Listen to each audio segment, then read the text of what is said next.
എൻ്റെ ചങ്ങാതിമാരെ അരവണപ്പായസം ഇഷ്ടമില്ലാത്ത ആരെങ്കിലും ഉണ്ടോ? ദേ അവനെ എങ്ങ് ഇളക്കി മറിക്കുന്ന കണ്ടൊരു കൊതിയാണെന്നില്ല എൻ്റെ ചങ്ങാതിമാരെ. ആ തിളച്ച് മറിയുന്ന അരവണപ്പായസം കണ്ട് ആർക്കാ കൊതി വരാത്തത്? അപ്പോൾ ഒന്നും നോക്കണ്ട, ഷെഫ് നിബുദ് ആൽക്കമിസ്റ്റ് ചാനലിലേക്ക് ആദ്യം തന്നെ ഒരു കിഡിലോസ്കി നമസ്കാരം ഇരിക്കട്ടെ. നമുക്ക് ഇന്നത്തെ കിടുക്കം വീഡിയോ എന്ന് പറയുന്നത് വീട്ടിൽ ഈസി ആയിട്ട് ഇനി അരവണപ്പായസം ഉണ്ടാക്കാം. ഈസി അല്ല, ചില സമയം എടുക്കുന്ന ഒരു പരിപാടിയാണ്. അപ്പോൾ ഒന്നും നോക്കണ്ട, ദേ ഇതുപോലെ ബ്രോക്കൺ റൈസ്, നമ്മുടെ കുത്തരി ചെറിയ പൊടിയരി ഉണ്ടല്ലോ, അതുപോലത്തെ അരി മേടിക്കുക. ദേ അരി മേടിച്ചിട്ട് ദേ അവനെ ആദ്യം നല്ലോണം അങ്ങ് കഴുകി വൃത്തിയാക്കുക കേട്ടോ. വെള്ളം ഒഴിച്ച് ഒരു 5-6 പ്രാവശ്യം കഴുകണം കേട്ടോ. ആ കഴുകുന്ന സമയത്ത് നമ്മുടെ ചാനൽ ആരെങ്കിലും ഫോളോ ചെയ്യാത്തവരുണ്ടെങ്കിൽ ഫോളോ ചെയ്യാനും, ലൈക്ക് ചെയ്യാത്തവരുണ്ടെങ്കിൽ ലൈക്ക് ചെയ്യാനും, കമൻറ്റുകൾ വാരി വിതറാനും, കൂട്ടുകാർക്ക് ഷെയർ കൊടുക്കാൻ മറക്കല്ല്. ഇത് കിട്ടുക്കം പായസം കേട്ടോ, വേറെ ലെവലിൽ പായസം കേട്ടോ.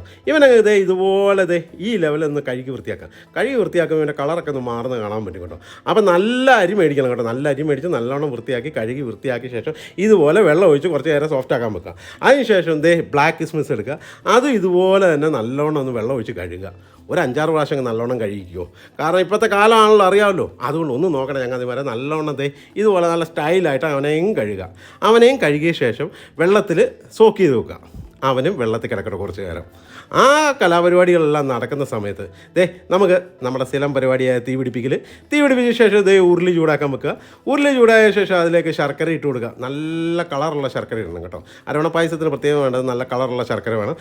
ശർക്കര ഇട്ട് കൊടുക്കുക. എന്നിട്ട് ആവശ്യത്തിന് വെള്ളം ഒഴിച്ച് കൊടുക്കുക. വെള്ളം ഒഴിച്ച ശേഷം ഇവനങ്ങ് തിളപ്പിക്കുക. ശർക്കരപ്പാനി ഉണ്ടാക്കുക. നല്ല കുറുകിയ ശർക്കരപ്പാനി ഉണ്ടാക്കി കേട്ടോ. നല്ലവണ്ണം അങ്ങ് ശർക്കരപ്പാനി അങ്ങ് തിളപ്പിച്ചു. കാരണം നല്ല കുറുകിയ കാരണം പായസത്തിന് അറിയാമല്ലോ, നിങ്ങൾക്കറിയാമല്ലോ, നല്ല കുറുകിയ വെള്ളം പോലെ ഇരിക്കല്, നല്ല കുറുകിയ പാനി വേണം. അപ്പോൾ ആ ഏകദേശം ഇതുപോലെ നല്ലവണ്ണം തിളപ്പിച്ച് സെറ്റാക്കി വെക്കുക. അവനങ്ങ് സെറ്റായി വരുന്ന സമയത്ത് നമുക്ക് അടുത്ത കലാപരിപാടി മിക്സ് ചെയ്യാറെടുക്കുക. എന്നിട്ട് അതിലേക്ക് കൽക്കണ്ട് ഇട്ട് കൊടുക്കുക. ഇതുപോലെ കൽക്കണ്ട് ഇട്ടുക. എന്നിട്ടൊരു 3-4 ഏലക്കയും കൂടെ അതിൻ്റെ കൂടെ ഇട്ട് കൊടുക്കുക. ഏലക്കയും കൂടെ ഇട്ട ശേഷം ഇവനെ നല്ല പൗഡറാക്കുക. പൗഡറാക്കിയ ശേഷം അടുത്ത കലാപരിപാടിയാണ് ബ്ലാക്ക് കിസ്മിസ് ഇല്ലേ, ആ സാധനം ഇട്ട് കൊടുക്കുക. ലേശം വെള്ളം ഒഴിക്കുക. വെള്ളം ഒഴിച്ച ശേഷം അവനെ നല്ല പേസ്റ്റാക്കി എടുക്കുക. ഈ ഒരു പരുവത്തിനാക്കി എടുക്കുക. ശേഷം അടുത്തത് നമ്മൾ ഉരുളി ചൂടാക്കാൻ വെക്കുക. അതിലേക്ക് നെയ്യ് നല്ല സ്റ്റൈലായിട്ട് ഒഴിച്ചു കൊടുക്കുക. നെയ്യ് ഒന്ന് ചൂടായി ഈ ഒരു പരുവത്തിനാകുന്ന സമയമൊക്കെ ആകുമ്പോഴേക്ക് നമ്മുടെ പഴയ വീഡിയോസൊക്കെ ആരെങ്കിലും കാണാത്തവരുണ്ടെങ്കിൽ ഒന്ന് കണ്ടേക്കണം കേട്ടോ. പഴയ വീഡിയോ കിട്ടുക്കം വീഡിയോ ഉണ്ട്, വീട്ടിലുണ്ടാക്കുന്ന റെസിപ്പികളും പിള്ളേർക്ക് ഇഷ്ടപ്പെടുന്ന സാധനങ്ങളൊക്കെ ഉണ്ട്. ഒന്ന് കണ്ട് താർക്ക് എൻ്റെ ചങ്ങാതിമാരെ. എന്നിട്ട് അരിയില്ലേ നമ്മൾ കഴുകി വൃത്തിയാക്കി വെച്ചിരിക്കുന്നത് അതിലേക്ക് ഒരു മറിക്കുക. മറിച്ച ശേഷം അവനെ ഒന്ന് ലൈറ്റായിട്ട് റോസ്റ്റ് ചെയ്യുക. അതിലിട്ട് ആ ഗീക്കകത്തിട്ട് തന്നെ ഇങ്ങനെ ഒന്ന് വരട്ടിയെടുക്കുക. അപ്പോൾ നല്ല സ്മെല്ലാട്ടോ എൻ്റെ ചങ്ങാതി വരുന്നത് കേട്ടോ, സംഭവം കേട്ടോ. ഏകദേശം ഈ പരുവായി വരുമ്പോഴേക്ക് ഇനി ഇതിലേക്ക് വെള്ളം ഒഴിച്ചു കൊടുക്കുക. വെള്ളത്തിൻ്റെ അളവെന്ന് പറഞ്ഞാൽ നമ്മൾ എന്തോരം എടുക്കുന്നുണ്ടോ അത്രയും വെള്ളവും ഒരു പകുതിയും കൂടെ എടുത്തേക്കാം. അതാണ് വെള്ളത്തിൻ്റെ അളവ്.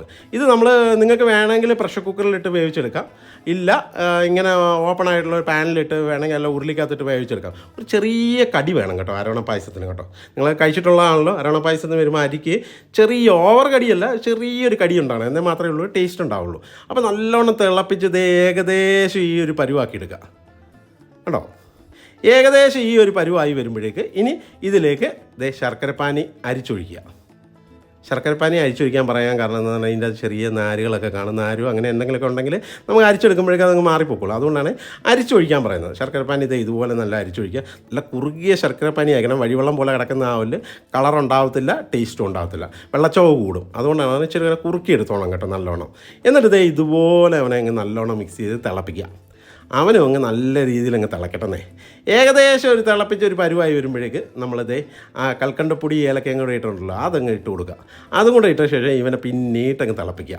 അപ്പോൾ തിളച്ചുകൊണ്ടിരിക്കുമ്പോൾ തന്നെ തീ ഓവറായിട്ടിടണ്ട, കുറച്ച് വിടണ്ട, ഏകദേശം തിളയ്ക്കുന്ന ഒരു പരുവത്തിൽ തന്നെ ഇട്ടു. അവനൊന്ന് തിളച്ചൊരു പാകത്തിൽ വരുമ്പോഴേക്ക് ബ്ലാക്ക് കിസ്മിസ് പേസ്റ്റാക്കി വെച്ചിട്ടില്ലേ, ആ സാധനം എടുത്തൊരു മറിക്കുക. അവനെ ഇട്ടങ്ങ് ഇളക്കുക, നല്ല രീതിയിൽ ഇളക്കുക. ഇളകുന്നോറും ഇവനങ്ങ് കുറുകി വരും കേട്ടോ. ഈ അരവണ പായസം എന്ന് പറഞ്ഞാൽ നല്ലോണം കുറുകി വരണം കേട്ടോ. നല്ല കുറുകി ഇങ്ങനെ കയ്യിലൊക്കെ എടുത്തു കഴിഞ്ഞാൽ ഇങ്ങനെ മറിയുന്ന രീതിയിൽ വരണം സാധനം. എന്നിട്ട് ആ കുറുകാൻ വെക്കുന്ന സമയത്തൊക്കെ നമുക്കൊരു പാൻ എടുക്കുക. അതിലേക്ക് ഗീ ഒഴിച്ചു കൊടുക്കുക. ഗീ ഒഴിച്ച ശേഷം ഇത് തേങ്ങാക്കൊത്ത് ചെറിയ പീസായിട്ട് ഇതുപോലെ അരിഞ്ഞ് റോസ്റ്റ് ചെയ്യുക. ഇനി തേങ്ങാക്കൊത്ത് ഇട്ടില്ലേലും കുഴപ്പമില്ല, തേങ്ങാക്കൊത്ത് ഇട്ടും വേണേൽ ചെയ്യാം കേട്ടോ. ടേസ്റ്റ് ഇട്ടും കൂടെ നല്ല കിട്ടുള്ളൂ. ഇനി ഇട്ടില്ലേലും പ്രശ്നമൊന്നുമില്ല, അതിനുവേണ്ടി പൊങ്കാല ഇടാൻ വരണ്ട. ഇതുപോലെ റോസ്റ്റാക്കി ലൈറ്റ് കളറായി വരുമ്പോഴേക്ക് അവനെയും ഇതിലേക്കൊരു മറിക്കുക. പായസത്തിലേക്കൊരു മറിച്ച ശേഷം ലേശം ചുക്കൂടി ഇട്ട് കൊടുക്കുക. ചുക്കൂട് കടിയും കൂടി ഇട്ട ശേഷം ഇവനെ നല്ലോണം മിക്സ് ചെയ്യാം. അപ്പോൾ ഏകദേശം അരവണപ്പായസം റെഡിയായി കേട്ടോ. അവൻ്റെ ആ തിക്നെസ്സൊക്കെ കണ്ടില്ല, ആ ഏകദേശം ഈ ഒരു കളറും ആ ഒരു തിക്കൊക്കെ ആയി നല്ല സെറ്റായി വരുവാണ്. ഒന്നും കൂടെ ഒന്ന് കുറുക്കിയെടുക്കാൻ വേണ്ടി അതിൻ്റെ മുകളിലേക്ക് ഗീയും കൂടെ ഒഴിച്ച ശേഷം അവനെ ഒന്നും കൂടെ ഒന്ന് കുറുക്കിയെടുക്കാം. കുറുക്കിയെടുക്കുമ്പോൾ തന്നെ എൻ്റെ ചങ്ങാതി സംഭവം വേറെ ലെവലാട്ടോ. പായസങ്ങളുടെ രാജാവ് എന്ന് പറഞ്ഞാൽ അരവണ പായസം തന്നെയാണ്. ഇനി പറയാനൊന്നുമില്ല, സാധനം വേറെ ലെവലാണ് എൻ്റെ ചങ്ങാതി. ഇതൊക്കെ ഉണ്ടാക്കിയിട്ടൊന്ന് കഴിച്ചിട്ട് അഭിപ്രായം കമൻ്റായിട്ട് രേഖപ്പെടുത്താൻ മറക്കല്ലേ. എന്നിട്ട് ഇതുപോലൊരു ഗ്ലാസ്സിലേക്ക് ദൈവനങ്ങ് മറിക്കുമ്പോൾ തന്നെ എൻ്റെ ചങ്ങാതി ഒരു കപ്പൽ ഓടിക്കാനുള്ള വെള്ളം നിങ്ങളുടെ വായിൽ വരുന്നുണ്ടെന്ന് എനിക്കറിയാം. ഒന്നും നോക്കട്ടെ, ഇതിൻ്റെയൊക്കെ അഭിപ്രായം കമൻ്റായിട്ട് പറയുക തരണം. അതുപോലെ ഇതിൽ എന്തെങ്കിലും തെറ്റുകളോ കുറവുകളോ ഉണ്ടെങ്കിൽ ക്ഷമിക്കണം ചങ്ങാതിമാരെ. ഇതിൻ്റെ അടിയിലിട്ട് പൊങ്കാലിട്ട് നമ്മളെ കൊല്ലല്ലോ കേട്ടോ. അപ്പോൾ ഒന്നും നോക്കില്ല, എനിക്ക് കൊതി വന്നിട്ട് രക്ഷയില്ലാത്തതുകൊണ്ട് ഞാൻ ഈ സാധനം ഒന്നും നോക്കില്ല, എടുത്തൊരു ചാമ്പലങ്ങ് ചാമ്പി. സംഭവം ടേസ്റ്റ് വേറെ ലെവലാണ് കേട്ടോ.